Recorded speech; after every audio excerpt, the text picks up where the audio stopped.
Hello, नमस्कार सदावर्ते साहेब. नमस्कार.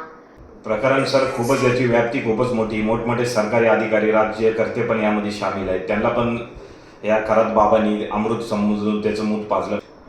याच्यामध्ये सर ते रुपालीताई चाकणकर यांचा पण रोल असं म्हटलं जातं की मोठा आहे. तर त्यांना अजून सहआरोपी वगैरे का केलं नाही किंवा त्यांना अटक वगैरे काहीच केली नाही. ह्याबद्दल म्हणजे सरकार असं म्हणजे थोडं तपास हे ढिला ठेवतंय का, असं एक शंका आहे म्हणजे. राजकारणी लोकांच्या हातात काहीच नसतंय. तपास माननीय सुप्रीम कोर्टाने स्पष्टपणे सांगितलेले आहे की तपास यंत्रणा स्वतंत्र असते.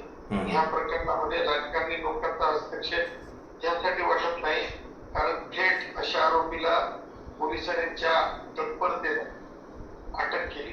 त्याच्यावर मला कोणत्या राजकारणी व्यक्तीचा हस्तक्षेप असेल आणि या प्रकरणामध्ये कसे तपास यंत्रणा पुरावा असेल तर त्या प्रकारे त्या पुराव्याप्रमाणे कारवाई करत असते. चालते सर. धन्यवाद सर, तुम्ही एक चांगली माहिती दिली आम्हाला.